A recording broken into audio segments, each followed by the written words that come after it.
আবিরকে ফোন দিয়ে ওরা দুজন বেডরুমে গিয়েছে, কি এমন কথা থাকতে পারে যার জন্য বেডরুমে যাওয়া লাগলো?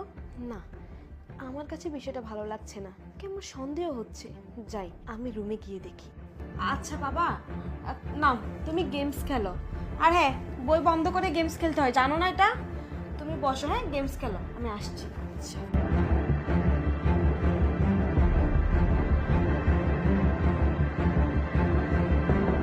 আচ্ছা, তুমি আমাকে একটা সত্যি কথা বলবা? কি বলো? তুমি তোমার বউ রেখে আমার সাথে কেন রিলেশন করো? আর বাদ দাও তোর কথা। ওর কথা শুনলে এখন আমার শরীর জ্বলে ওঠে।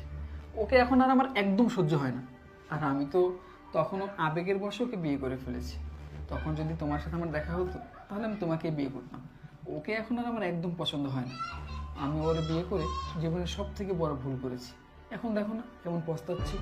আর ও তো সারাদিন অফিসেই থাকে, যখনই বাসায় আসে ওর ছেলে